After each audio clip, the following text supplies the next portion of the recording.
Visuals of the Prime Minister, प्रधानमंत्री Narendra Modi Bharatiya Janata party के headquarters पहुंचे हैं। This is live. ये आ रहा है, वो इस समय भारतीय जनता पार्टी के जो अपने ऑफिस बेयरर्स हैं उनसे मिल रहे हैं आज इन a close door. Bharatiya Janata party के राष्ट्रीय अध्यक्ष जगत प्रकाश नड्डा, जो कि हेल्थ मिनिस्टर भी हैं, वो स्वागत करते हुए प्रोसेस के अनुसार प्रधानमंत्री नरेंद्र मोदी भारतीय जनता पार्टी के हेडक्वार्टर्स में पहुंचते हुए। These were live visuals right in the middle and back on the debate. Anurag Bhadauria ji बोलिए। रेणु मित्तल जी आ रहा हूं वापस आपके पास। रेणु जी आ रहा हूं मैम, लेकिन अनुराग भदौरिया कुछ कह रहे थे और मैं आ रहा हूं आपके पास भी। संजय जी, अनुराग जी बोलिए। बोला क्या बोला? देखिए, भारतीय जनता पार्टी के प्रवक्ता हिंदू मुस्लिम पे आ गए। नहीं, मैं आपसे कह रहा हूं, आपके नेता क्यों नहीं टमाटर का विषय उठा? मेरी दिक्कत यह है, अनुराग भदौरिया जी, अखिलेश जी, डिंपल जी क्यों टमाटर प्याज का मुद्दा नहीं उठाते? अरे मैं आपसे पूछ रहा हूं, वो क्यों मॉनसून ऑफर दे रहे हैं?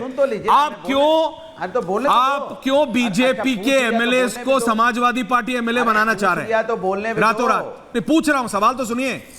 आपको अपने ढर्रे में बोलना है। सवाल मेरा जवाब दीजिए। तो जवाब दे दूं। दीजिए। मैंने कहा बीजेपी के महंगाई पे सवाल करिए। दे रहा हूं। बीजेपी के प्रवक्ता कह रहे हैं हिंदू मुस्लिम करने लगे। आप क्या कर रहे हैं? जैसे फंसते हैं वैसे हिंदू मुस्लिम करने लगते हैं। मैंने कहा, जब टमाटर खरीदने जाता है ना कोई व्यक्ति और मार्केट के अंदर जाता है तो वहां पे आदमी ये नहीं पूछता किस जाति धर्म के हो। दुकानदार कहता है 120 रुपया दो, 100 रुपया दो, 1 किलो टमाटर ले जाओ। वो आपसे जाति धर्म नहीं पूछता है। तब आदमी को बड़ी परेशानी होती है। महंगाई का दर्द का आप नहीं समझोगे, इसलिए आप टमाटर आपके लिए आप समझते हैं। अनुराग जी जाइए, मार्केट के अंदर लोगों की हालत खराब है। आप समझते हैं महंगाई का दर्द? सवाल यह है कि भारतीय जनता पार्टी, सुनिए नहीं, मैं आपसे पूछ रहा हूं, आप समझते हैं? बोलने दो भाई, मैं सुन रहा हूं। नहीं, आपने बोल लिया, मैं आपसे सवाल कर रहा हूं, आप समझते हो? मैं जिस तरह का मैं आपसे पूछ रहा हूं, आप समझते हो? पिस रही है। आप महंगाई का दर्द समझते हो नीतियों से कि पीआर गिमिक के लिए जेब में टमाटर रखते हो? आई एम आस्किंग यू, जनता के समाजवादी पार्टी नेता अनुराग भदौरिया जी। आप महंगाई नहीं, मैं नहीं बोलने दूंगा। ओके, आप खुश हो गए आज? ओके, सुनिए, आप महंगाई का दर्द समझते हैं? अरे जवाब तो देने सुनिए। हाँ, अरे भाई, हाँ या ना? जवाब इस दिस। प्रवक्ता बहुत आप थोड़ा जवाब देने दो। मैं आपसे पूछ रहा हूं भदौरिया साहब, हाँ ना, आप महंगाई का दर्द समझते हैं?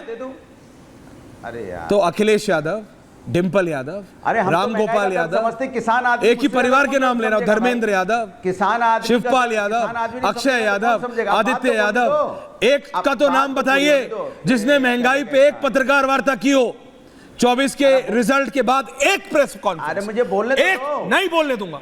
एक प्रेस कॉन्फ्रेंस बताइए। देखिए, लगातार एक प्रेस कॉन्फ्रेंस बताइए। टमाटर दिखाने के एक पॉइंट बताइए। कुर्ता पे छोड़ दिया आपके एक नेता ने, every leader on air right now, Satish ji, Renu ji, Vijay ji, Ajay ji, everyone on air. मेरे को बताइए अनुराग भदौरिया जी। नहीं, भाग गए। कौन भाग गया? यू आर ऑन एयर, भाग लिए। लिसन, मैं आपसे पूछ रहा हूं, क्यों एक सेकंड अजय जी, अजय जी आप समाजवादी पार्टी में नहीं है। अजय जी आप तो एसपी में नहीं है, आप तो होल्ड कीजिए। एक समाजवादी पार्टी नेता ने पत्रकार वार्ता की, सवाल किया बीजेपी से। केशव प्रसाद मौर्य को ऑफर दे दिया, आ जाओ। मैं आपसे कह रहा हूं, आपने घेरा बाबा को, आपने दिल्ली में मोदी अमित शाह को घेरा। ये टमाटर डिबेट में लाने से नहीं होगा। टमाटर आप अपनी फर्स्ट फैमिली को समझाइए। के पार जब एक ही परिवार को समझाना है आपको चटनी से कि इस विषय को उठाओ। हाँ, सही विषय उठा रहे हैं अनुराग जी, लेकिन अपने नेता को बोलिए उठाने के लिए। भैया टमाटर आपके नेता ऑफर दे रहे हैं मॉनसून का, विषय नहीं उठा रहे। रेणु मित्तल विषय उठाइए अनुराग जी। सब्जी तो प्लीज एडवाइज योर लीडर। टमाटर की चटनी अपने नेता को बताइए ये विषय उठाने के लिए। भैया हाँ,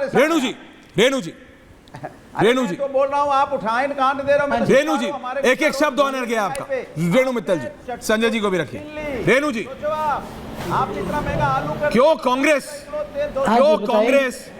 कांग्रेस और प्रियंका गांधी जो कहती थी कि लड़की हूं, लड़ सकती हूं, all India Muslim personal law board के खिलाफ एक सवाल नहीं कर सकी? कोर्ट ने बोला कि मुसलमान महिलाओं को तलाक के बाद भत्ता मिलना चाहिए। Is that wrong ma'am? No. But Congress चुप रही, प्रियंका गांधी जी चुप रही, राहुल गांधी चुप रहे, रॉबर्ट वाड्रा भी आजकल तो आ जाते हैं बाइट देने, वो भी चुप रहे। क्यों? गलत तो गलत है ना। राहुल ने कहा था कि मैं सही के साथ खड़ा हूं, देखिए क्यों नहीं बोले?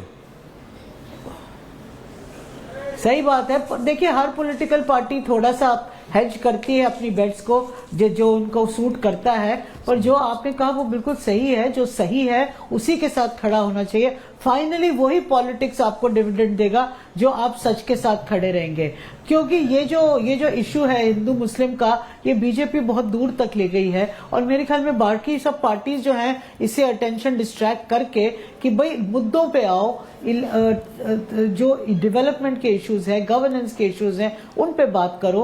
और जो बात चल रही है यूपी की, जो ऑफर ये दे रहे हैं अखिलेश जी, तो ये तो देखो टिट फॉर टैट है। जो भाषा मोदी जी बोलते हैं लोग उसी भाषा में उनको जवाब दे रहे हैं और उसी भाषा में समझा रहे हैं। जो उन्होंने वेरियस पार्टीज तोड़ी हैं, सरकारें गिराई हैं, एमएलएस को खरीदा है, एमपीज को खरीदा है, हमने पार्लियामेंट में देखा ना कि क्या क्या तो रेणु मित्तल जी, हमने देखा ना कि बीजेपी को उसका भुगतान भी करना पड़ा। एक बहुत करीबी स्मार्ट पॉलिटिशियन कौन होता है? करीबी लीडर है जो दूसरे की गलती से भी सीखे। करीबी लीडर बीजेपी को नुकसान हुआ, ईडी लगा दी क्योंकि हरियाणा का चुनाव सिर पे अभी आ गया। बीजेपी महाराष्ट्र में दिक्कत में है, अजय आलोक जी माने या ना माने, तक ये सब चलता नहीं है। नहीं चलता नहीं है, बीजेपी भी दिक्कत में है। बीजेपी ने अगर किया तो दिक्कत में है। अखिलेश ये करके कौन सा फायदा कर लेंगे?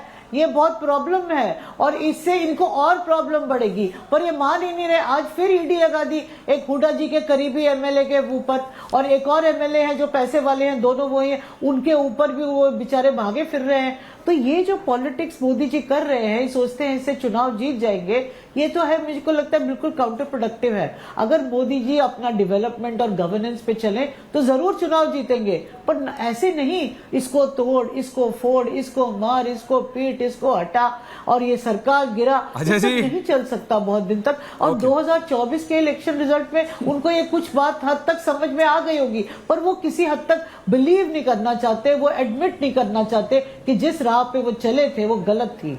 और वो जो बीजेपी के स्पोक्स पर्सन है डिफेंड करना ही होगा जो वो कर रहे हैं। पर अंदर पार्टी में एक नाराजगी है इस इशू को लेके, जैसे कि नाराजगी है कि अजीत पवार को क्यों लाए जो इतना बीजेपी, तो बीजेपी उसका भुगतान। मैम मैं वही कह रहा हूँ, बीजेपी ने जो किया, अगर अखिलेश भी वही गलती करेंगे तो भुगतेंगे। लेकिन इसमें एक और नेता है, अरविंद केजरीवाल, संजय मिश्रा जी, फ्री पानी और फ्री बिजली देने आए थे, फ्री दारू के चक्कर में जेल में पड़े हैं। आप लोग वादा दे देते हैं कोई भी हो। आपने तो कहा था इधर वाले भी गलत है, उधर वाले भी गलत है। विजय जी यही कहा था ना रामलीला मैदान में। रात को आपने हमको ओबी में सुलवाया, ओबी वैन आती थी पहले, अब तो लाइव व्यू आता है। हम उधर रामलीला मैदान के बाहर ओबी में सोया हूं मैं 4 या 5 दिन। अर्नब ने बोला हिलना नहीं है वहां से, हमें लेने किस लिए? आपने सब वेस्ट कर दिया। आप तो इनसे भी ज्यादा गड़बड़ निकल गए, आप तो इनसे भी ज्यादा गड़बड़ निकल गए, इधर वालों से भी उधर वालों से भी। पानी और बिजली देने आए थे, शराब के चक्कर में जेल में बैठे हैं आप। आपने जो परिश्रम किया, नहीं मेरा परिश्रम छोड़िए, अभी आप दोबारा बैठेंगे तो मुझे तो फिर जाना पड़ेगा, वो आप छोड़िए। लेकिन आप मुझे बात बताइए, आपने जनता को फ्री पानी देने का वादा किया, फ्री बिजली, चलिए तब तक होता रहा। आप फ्री शराब तक पहुंच गए, पेटी पे पेटी free, can pay can free, ये क्या है? अब मैं बोल, वो अलग तरह से मिसलीड करते हैं, आप अलग तरह से मिसलीड कर रहे हैं। मैं कुछ जवाब, प्लीज बोलिए।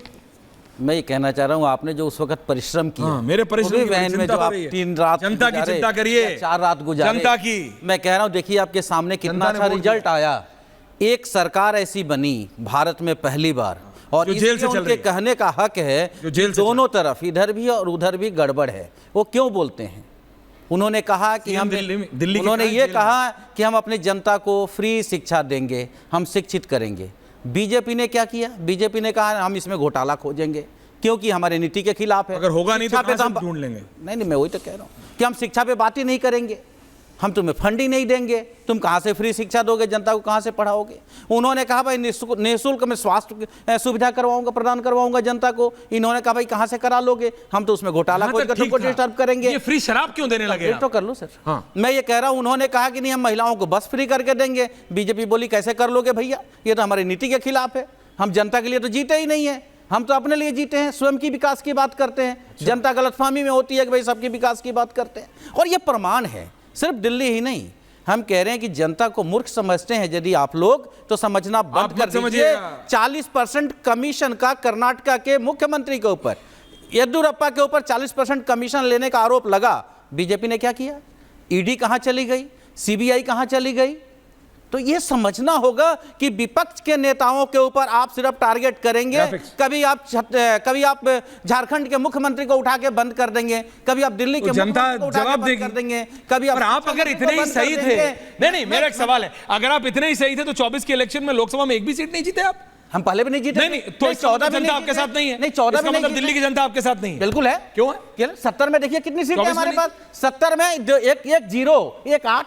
1018 जिसने पहली बार सरकार बनाई दिल्ली में, और लोकसभा वो में आठ आप है। जीरो। जिसके नाम का कौन सा डायनामिक है? सुनिए। अच्छा